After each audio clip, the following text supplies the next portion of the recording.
আপনি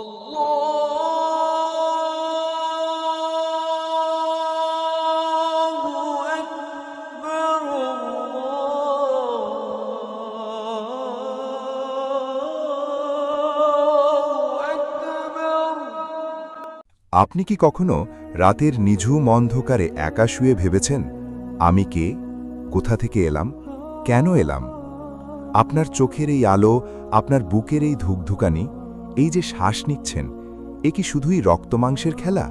না, এর পেছনে আছে এক অসীম রহস্য, এক অলৌকিক সত্য যা আল্লাহ তাআলা নিজে তার কালামে বর্ণনা করেছেন। আজ আমরা জানব এই বিশ্বের প্রতিটি প্রাণী, মানুষ থেকে মশা, তিমি থেকে ব্যাকটেরিয়া, এদের সৃষ্টির মূলে কি লুকিয়ে আছে। এবং এই সত্য জানার পর আপনার হৃদয় হয়তো কেঁদে উঠবে, কারণ এই সৃষ্টির মধ্যে লুকিয়ে আছে আল্লাহের অসীম ভালোবাসার নিদর্শন। আসসালামু আলাইকুম ওয়া রাহমাতুল্লাহি ওয়া বারাকাতুহু। স্বাগতম এমটি ক্রিয়েশন চ্যানেলে। যদি আপনি এই চ্যানেলে নতুন এসেছেন, তাহলে এখনই সাবস্ক্রাইব বাটনটি চেপে দিন, কারণ এখানে প্রতিটি ভিডিও আপনার ঈমানকে একটু একটু করে গড়ে তোলার জন্য তৈরি। বেল আইকনটি চালু রাখুন, যাতে একটি ভিডিও মিস না হয়। আল্লাহ সুবহানাহু ওয়া তাআলা পবিত্র কোরআনে এক যুগান্তকারী ঘোষণা দিয়েছেন, যে ঘোষণা বিজ্ঞান হাজার বছর পরে স্বীকার করতে বাধ্য হয়েছে। ওয়াজালনা মিনাল মাই কুল্লা শাইইন হাইয়িন। আমি পানি থেকে প্রতিটি জীবন্ত বস্তু সৃষ্টি করেছি। সূরা আল-আম্বিয়া 21:30। সুবহানাল্লাহ! একটু ভেবে দেখুন, 1400 বছর আগে, যখন আধুনিক বিজ্ঞানের কোনো অস্তিত্ব ছিল না, যখন মানুষ পরীক্ষাগার তৈরি করতে পারত না, তখন আল্লাহ নিজেই বলে দিয়েছেন, প্রতিটি প্রাণী পানি থেকে সৃষ্ট। আজকের বিজ্ঞান বলছে মানব শরীরের 60 থেকে 70% পানি, গাছপালার শরীরের 75 থেকে 95% পানি, এমনকি মরুভূমির উট, যাকে আমরা পানি ছাড়ার প্রাণী ভাবি, তার শরীরেও 60% বেশি পানি। জীববিজ্ঞান বলছে প্রতিটি কোষের মধ্যে পানি ছাড়া জীবন অকল্পনীয়। কিন্তু আমাদের সৃষ্টিকর্তা এই সত্য আমাদের 1400 বছর আগেই জানিয়ে দিয়েছেন। এখন বলুন, এটা কি মানুষের কথা হতে পারে? না, এটা সেই সত্তার বাণী, যিনি সব সৃষ্টির আগে ছিলেন, আছেন, থাকবেন। আল্লাহ মানুষ সৃষ্টিতে ব্যবহার করেছেন আরেকটি বিশেষ উপাদান, মাটি। মাটি, যা এই পৃথিবীর সবচেয়ে সাধারণ জিনিস। ওয়ালাকাদ খালাকনাল ইনসানা মিন সলসালিম মিন হামাইম মাসনুন। আমি মানুষকে পচা কাদামাটির শুকনো ঠনঠনে মাটি থেকে সৃষ্টি করেছি। সূরা আল-হিজর 15 নম্বর সূরা 26 নম্বর আয়াত। আধুনিক বিজ্ঞান এখন আবিষ্কার করেছে, মানব শরীরে যেসব মৌলিক উপাদান আছে, যেমন carbon, hydrogen, nitrogen, oxygen, calcium, phosphorus, এই সব উপাদান মাটিতেও আছে। ভাবুন একটু, আপনার শরীরের প্রতিটি কোষ, প্রতিটি হাড়, প্রতিটি শিরা উপশিরা একসময় মাটিই ছিল, এবং একদিন আবার মাটিতেই মিশে যাবে। মিনহা খালাকনাকুম ওয়া ফিহা নুঈদুকুম ওয়া মিনহা নুখরিজুকুম তারাতান উখরা। এ থেকেই তোমাদের সৃষ্টি করেছি, এতেই তোমাদের ফিরিয়ে দেব, এবং এ থেকেই পুনরায় তোমাদের বের করব। সূরা তহা 20 নম্বর সূরা 55 নম্বর আয়াত।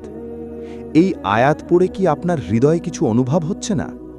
আমরা কত অহংকার করি, সুন্দর পোশাক, দামি গাড়ি, উঁচু বাড়ি, অথচ আমরা কেউ কিছু নই। আমরা শুধু এক মুঠো মাটি, যাকে আল্লাহ রূহ দিয়ে জীবন্ত করেছেন। কোরআন শুধু মাটির কথা বলেনি, আল্লাহ এর পরের ধাপও বিস্তারিত বর্ণনা করেছেন, যা পড়লে আপনার গায়ে কাঁটা দিয়ে উঠবে। খলাকাল ইনসানা মিন নুতফাতিন ফাইযা হুয়া খসীমুম মুবিন। তিনি মানুষ সৃষ্টি করেছেন বীর্যবিন্দু থেকে, এরপর সে প্রকাশ্য বিতর্ককারী হয়ে উঠল। সূরা আন-নাহল 16:4। আল্লাহ সূরা আল-মুমিনুনে আরও বিস্তারিত বললেন, ওয়ালাকাদ খালাকনাল ইনসানা মিন সুলালাতিন মিন তিন সুম্মা জাআলনাহু নুতফাতান ফি করারিম মাকিন। আমি মানুষকে মাটির নির্যাস থেকে সৃষ্টি করেছি, তারপর তাকে এক নিরাপদ আধারে বীর্যবিন্দু হিসেবে রেখেছি। সূরা আল-মুমিনুন 23-12-13। 1400 বছর আগে কোনো অণুবীক্ষণ যন্ত্র ছিল না, কোনো ভ্রূণতত্ত্ব ছিল না, কিন্তু কুরআন বলে গেছে মানুষ ধাপে ধাপে তৈরি হয়। নুতফা, আলাকা, মুদগা, হাড়, মাংস, পূর্ণ মানুষ।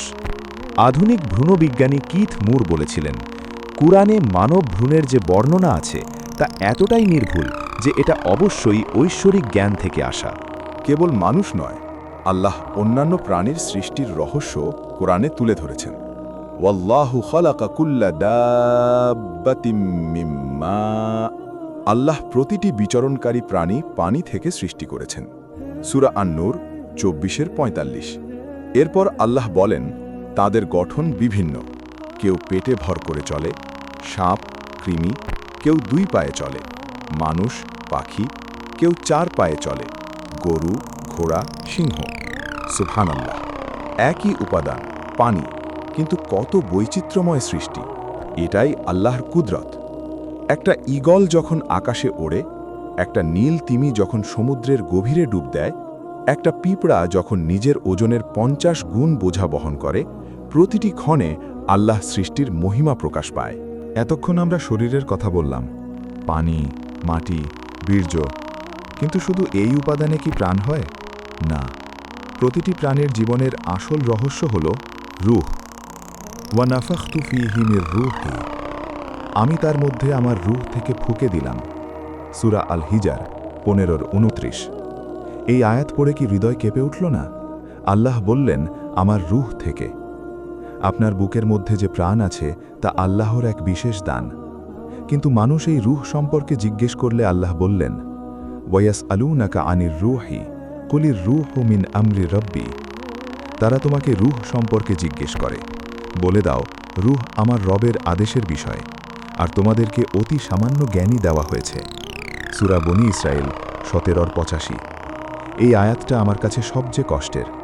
আমরা মহাকাশে রকেট পাঠাই, এআই দিয়ে ছবি তৈরি করি, কিন্তু আমরা জানি না আমাদের নিজেদের শরীরের মধ্যে কি আছে। রূহ কি তা আজও বিজ্ঞান বলতে পারেনি।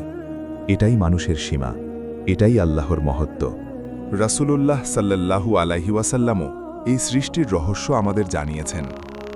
আব্দুল্লাহ ইবেন মাসুদ রাদিয়াল্লাহু আনহু বর্ণনা করেন, ইন্না আহদাকুম ইউজমাউ খালকুহু ফি বতনি উম্মিহি 40 ইয়াওমান নুতফাতান। তোমাদের প্রত্যেককে তার মায়ের গর্ভে 40 দিন নুতফার হিসেবে একত্রিত করা হয়। তারপর সমপরিমাণ সময় আলাকা বা রক্তপিণ্ড হয়। তারপর সমপরিমাণ সময় মুদগা বা মাংসপিণ্ড হয়। তারপর আল্লাহ একজন ফেরেশতা পাঠান, যাকে 4টি বিষয় লিখতে বলা হয়: তার আমল, তার রিজিক, তার আয়ুষ্কাল এবং সে সৌভাগ্যবান না দুর্ভাগ্যবান। তারপর তার মধ্যে রূহ ফুঁকে দেওয়া হয়। সহিহ বুখারী ও মুসলিম। এই হাদিস শুনে আপনার কি মনে হচ্ছে না আপনার জীবনের প্রতিটি মুহূর্ত আগে থেকেই লেখা ছিল? আপনার এখন এই ভিডিও দেখা, এই মুহূর্তে এই কথা শোনা, এটাও হয়তো সেই লওহে মাহফুজে লেখা ছিল। সুবহানাল্লাহ! শুধু জানলেই তো হবে না, আমরা কেন সৃষ্টি হয়েছি সেটাও আল্লাহ বলে দিয়েছেন। ওয়ামা খলাকতুল জিন্না ওয়াল ইনসা ইল্লা লিয়াবুদুন। আমি জিন এবং মানুষকে শুধুমাত্র আমার ইবাদাতের জন্যই সৃষ্টি করেছি। সূরা আজ-জারিয়াত 51-56।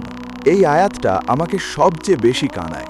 আমরা প্রতিদিন কত কাজ করি, অফিস, ব্যবসা, সোশ্যাল মিডিয়া, বিনোদন, কিন্তু যে কাজের জন্য আমাদের পাঠানো হয়েছে সেই ইবাদত কতটুকু করছি? আল্লাহ আমাদেরকে সৃষ্টি করেছেন কারণ তিনি আমাদের ভালোবাসেন। তিনি চান আমরা তার কাছে ফিরে আসি। তিনি চান আমরা তার কথা মনে রাখি। একটি হাদিসে কুদসিতে আল্লাহ বলেন, কুনতু কানজান মাখফিয়ান ফাআহবাবতু আন উআরাফা ফাখালাকতুল খালক। আমি ছিলাম এক গুপ্ত ধন, আমি পরিচিত হতে চাইলাম, তাই আমি সৃষ্টি তৈরি করলাম। হাদিসে কুদসি, আল জামিয়া আস-সগীর। এই কথাগুলো পড়ে কি চোখে পানি আসছে না? আল্লাহ আমাদের শুধু সৃষ্টি করেননি, তিনি চান আমরা তাকে জানি, তাকে চিনি, তাকে ভালোবাসি। প্রিয় ভিউয়ার, আজকের এই ভিডিওতে আমরা যা শিখলাম তা মনে রাখুন। আপনি শুধু মাটি নন, আপনি শুধু পানি নন, আপনি শুধু বীর্যবিন্দুও নন। আপনার মধ্যে আল্লাহর রূহ আছে। আপনি এই পৃথিবীতে সবচেয়ে সম্মানিত সৃষ্টি। ওয়ালাকাদ কাররামনা বনি আদম। আমি আদম সন্তানকে মর্যাদা দিয়েছি।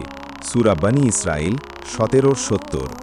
তাহলে প্রশ্ন হল, এই সম্মানের যোগ্যতা কি আমরা রাখছি?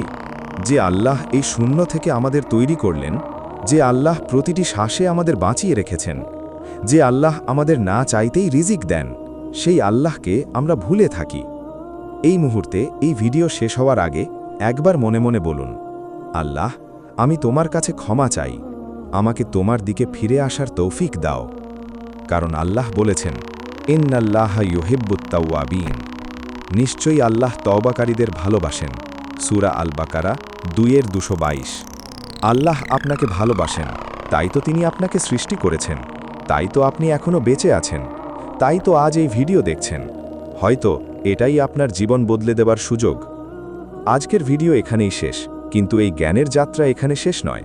আপনি যদি মনে করেন এই ভিডিও আপনার কাজে লেগেছে, যদি মনে হয় এই কথাগুলো আপনার হৃদয় স্পর্শ করেছে, তাহলে এখনই এমটি ক্রিয়েশন চ্যানেলটি সাবস্ক্রাইব করুন, বেল বাটনটি চালু করুন, যাতে পরের ভিডিওর নোটিফিকেশন পান। এই ভিডিওতে লাইক দিন, এটা আমাদের অনুপ্রেরণা। আপনার প্রিয়জনকে শেয়ার করুন, একটি শেয়ার হয়তো কারো জীবন বদলে দেবে। এমটি ক্রিয়েশন চ্যানেলে আমরা প্রতিটি ভিডিওতে কুরআন ও হাদিসের আলোতে এমন সব সত্য নিয়ে আসি যা জানলে জীবন বদলে যায়। মহান আল্লাহকে দোয়া করি তিনি যেন আমাদের সকলকে সিরাতুল মুস্তাকিমে রাখেন। আমিন, আমিন, আমিন। ওয়াসসালামু আলাইকুম ওয়ারাহমাতুল্লাহি ওয়াবারাকাতুহু। এমটি ক্রিয়েশন, আপনার হৃদয়ের কাছের চ্যানেল।